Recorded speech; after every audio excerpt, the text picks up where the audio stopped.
Halo semuanya, kembali lagi bersama saya Imun dari Movilogi. Kali ini saya akan menceritakan sebuah film yang menggambarkan revolusi Jepang dari zaman samurai ke zaman modern. Film ini menceritakan tentang pemberontakan kaum samurai terhadap kaisar Jepang. Mereka memberontak karena tidak setuju dengan kaisar yang ingin melakukan modernisasi. Lalu kaisar mempekerjakan Kapten Nathan untuk melatih tentara militernya dalam seni perang modern. Namun ternyata Nathan malah terkesan dengan samurai tradisional dan akhirnya mendalami budaya mereka. Baiklah, tanpa lama-lama lagi, kita langsung saja masuk ke dalam alur ceritanya.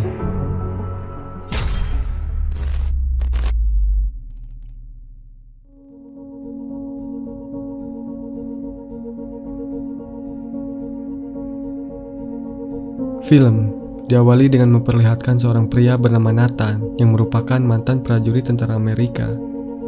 Ketika itu dia sedang memperkenalkan jenis senjata buatan dari salah satu pabrik di Amerika. Dengan ciri khasnya, dia kemudian memperagakan bagaimana dia melumpuhkan prajurit suku Indian yang berhasil ditaklukkannya.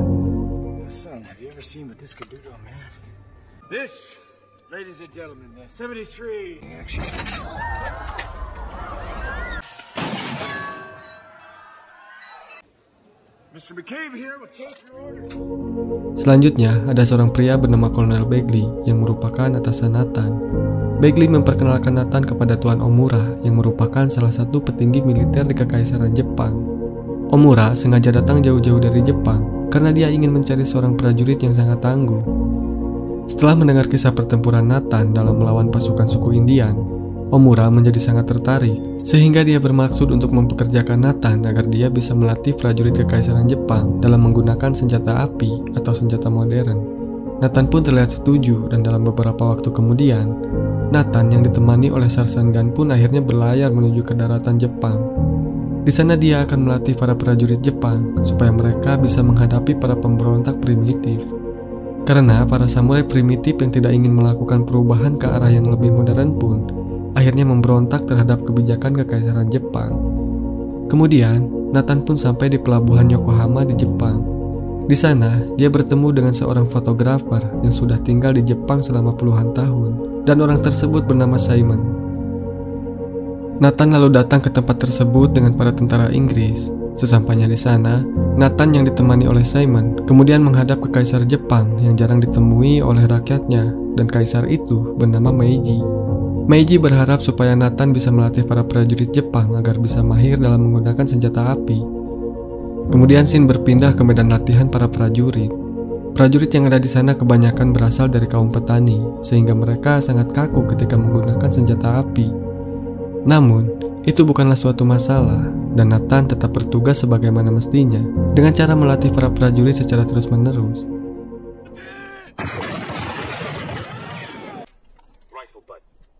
Against his shoulder. Not shoot me! I will kill him! Beberapa waktu telah berlalu, dan para pemberontak telah menguasai beberapa wilayah strategis Kekaisaran Jepang. Hal itu membuat Komandan Kelper meminta agar pasukan di bawah pimpinan Nathan segera dikerahkan untuk menghadapi pasukan samurai Katsumoto yang merupakan pasukan samurai pemberontak. Mendengar hal itu, Nathan merasa tidak setuju dengan keputusan tersebut karena prajurit yang tengah dilatihnya itu belum mahir dalam menggunakan senjata api. Namun, komandan tertinggi Kekaisaran Jepang itu tetap bersikeras. Dia menganggap bahwa pasukan samurai pemberontak yang hanya bersenjatakan pedang dan panah tidak akan mampu melawan pasukan mereka yang jumlahnya lebih banyak serta bersenjata api. Akhirnya, dengan terpaksa Nathan pun harus menyetujuinya. Selanjutnya, di medan pertempuran, Nathan segera mengambil alih pimpinan pasukan, dikarenakan pimpinan mereka yang bernama Tuan Hasegawa tidak ingin bertempur melawan pasukan samurai Katsumoto. Ketika pertempuran dimulai, pasukan Nathan dengan mudah dapat dikalahkan oleh pasukan Katsumoto. Hal itu terjadi karena pasukan Nathan belum mahir dalam menggunakan senjata api. Dalam pertempuran tersebut, banyak orang yang gugur, termasuk Sersan Gun yang merupakan temannya Nathan.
Katsumoto yang tertarik dengan kemampuan bertempurnya Nathan akhirnya membiarkan Nathan hidup dengan menjadikannya sebagai tawanan mereka.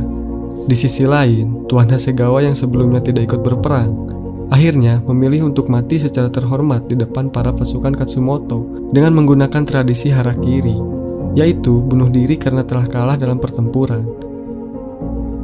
Sementara itu, Nathan dibawa ke hutan, tepatnya di desa yang merupakan tempat tinggal para samurai Katsumoto. Di sana, Katsumoto dan para samurai sangat dihargai karena mereka telah berusaha dalam mempertahankan budaya asli Jepang. Sementara itu, salah satu pimpinan samurai di desa tersebut yang bernama Ujio menyarankan agar Nathan dihukum sesuai dengan tradisi mereka. Namun Katsumoto menolaknya.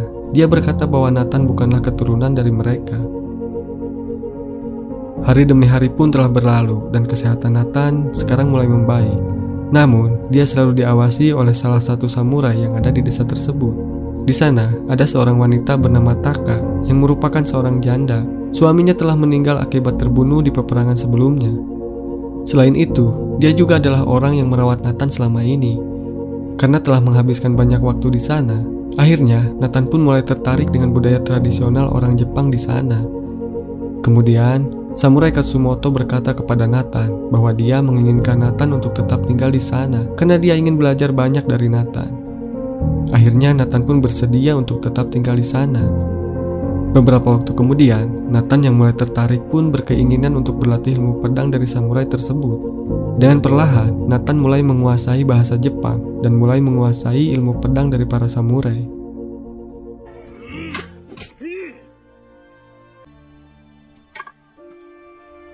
Mind the people want. Mind the...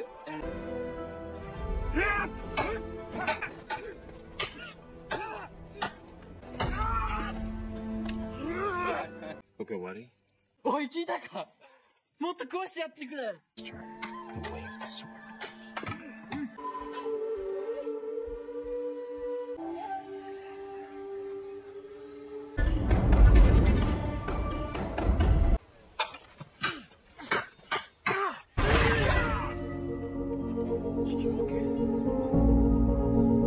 Beberapa hari kemudian, tiba-tiba desa tersebut diserang oleh kelompok yang tidak dikenal.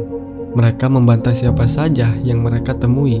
Melihat hal itu, Nathan tidak tinggal diam. Akhirnya, dia pun mencoba untuk menyerang dengan menggunakan ilmu pedang yang telah dia pelajari.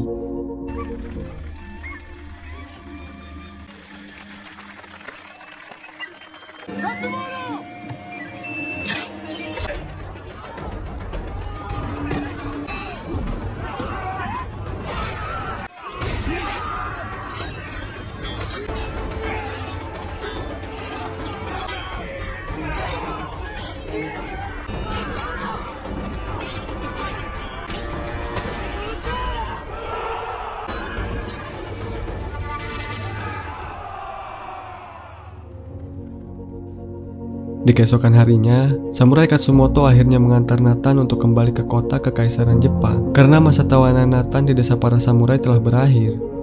Sesampainya di sana, terlihat bahwa Samurai Katsumoto beserta dengan para samurai lainnya cukup dihormati dan dihargai oleh masyarakat Jepang. Terlebih lagi dengan kemurahan hatinya yang mau melepaskan seorang tawanan perang serta mengantarkannya kembali ke pusat kota Kekaisaran. Selama kepergian Nathan, ternyata perlengkapan senjata Kekaisaran Jepang semakin canggih. Kini Kekaisaran Jepang telah memiliki senjata mesin yang mampu melepaskan peluru sebanyak-banyaknya. Sementara itu, Samurai Katsumoto dihadapkan kepada Kaisar Meiji. Kaisar Meiji berkata bahwa dia sangat membutuhkan seorang penasehat yang mengetahui keadaan di luar yang sangat modern, karena dia tidak ingin Jepang ketinggalan zaman, termasuk dalam hal persenjataan.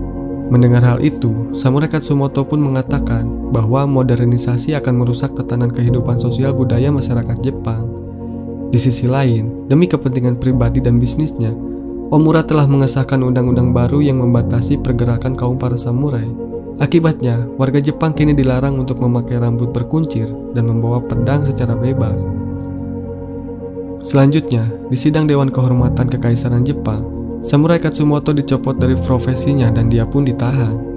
Sambil menunggu waktu untuk menerima hukumannya, yaitu harakiri, Nathan yang mengetahui hal itu dengan segera menyusun sebuah rencana untuk membebaskan Samurai Katsumoto. Akhirnya, Nathan dan Simon menyamar dengan berkata bahwa mereka harus segera mendapatkan gambar samurai Katsumoto sebelum dia dieksekusi atas perintah dari Omura.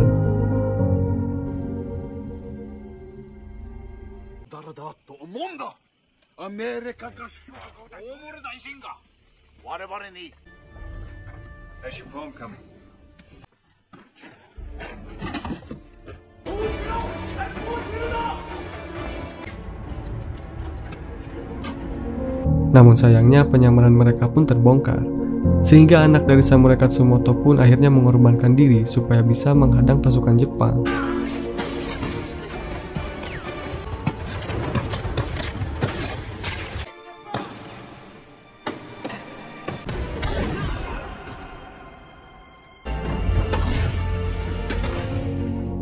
Seiring berjalannya waktu, kini pasukan samurai Katsumoto tengah mempersiapkan diri dalam menghadapi ribuan pasukan kekaisaran Jepang. Samurai Katsumoto banyak belajar dari Nathan. Nathan memberikan ilmu perang yang dia pelajari dari kisah-kisah perang zaman dahulu, bahwa mereka harus bisa memancing emosi musuh untuk bisa menyerang mereka. Akhirnya, tiba waktunya pasukan samurai menuju ke medan perang, dan Nathan pun mendapat kehormatan untuk memakai baju jirah samurai milik mendiang suaminya Taka. Pertempuran pun tak bisa dielakkan lagi, dan kekaisaran Jepang meminta pasukan samurai Katsumoto untuk segera menyerahkan diri. Pasukan kekaisaran Jepang rupanya terlalu memandang enteng pasukan samurai Katsumoto.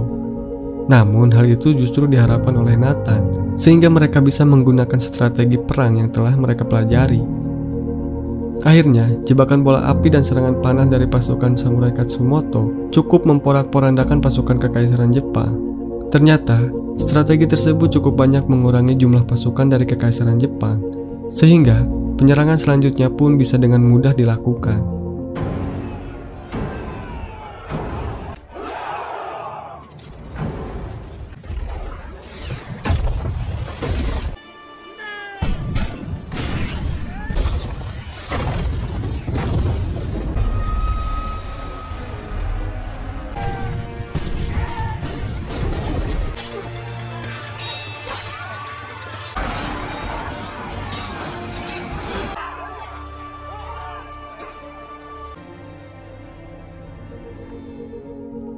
Melihat pasukannya banyak yang tewas, pemimpin pasukan kekaisaran Jepang segera menarik mundur pasukannya.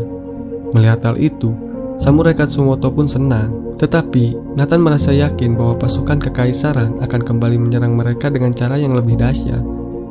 Dan benar saja, ternyata kekaisaran Jepang masih menyimpan senjata pemusnahnya, yang dimana senjata tersebut bisa menembakkan peluru sebanyak-banyaknya. Sehingga dengan senjata tersebut, pasukan kekaisaran merasa yakin bahwa mereka akan bisa mengalahkan sisa pasukan samurai Katsumoto. Mengetahui hal itu, pasukan Katsumoto yang tersisa tidak merasa gentar dengan hal itu, karena pasukan samurai Katsumoto telah berjanji bahwa tewas dalam pertempuran lebih terhormat daripada melarikan diri dari medan pertempuran. Hal itu menyebabkan pasukan Katsumoto siap menghadang gempuran senapan dari senjatanya kekaisaran Jepang.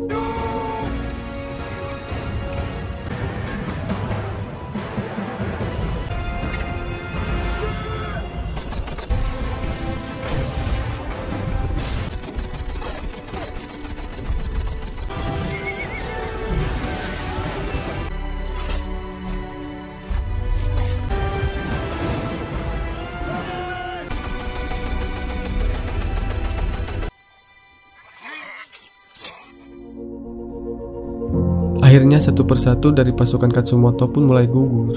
Karena merasa telah diambang kekalahan, akhirnya samurai Katsumoto pun menepati janjinya dengan melakukan tradisi harakiri dengan menggunakan pedangnya sendiri.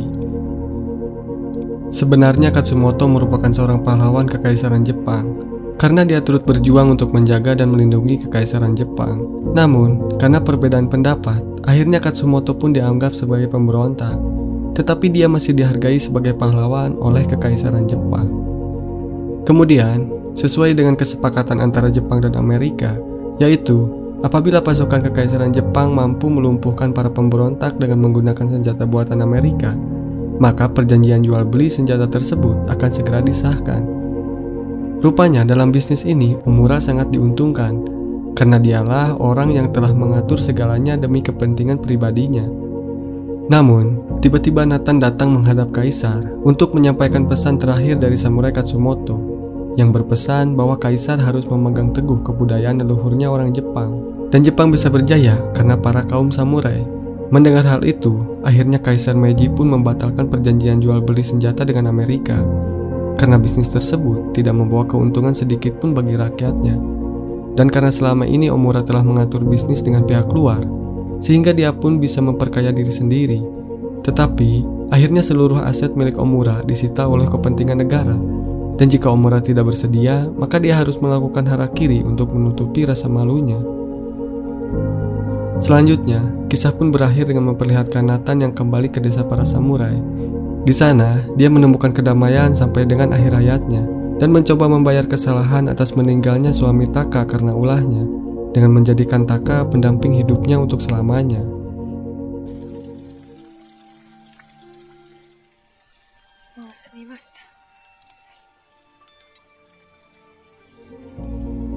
Dan film pun akhirnya selesai.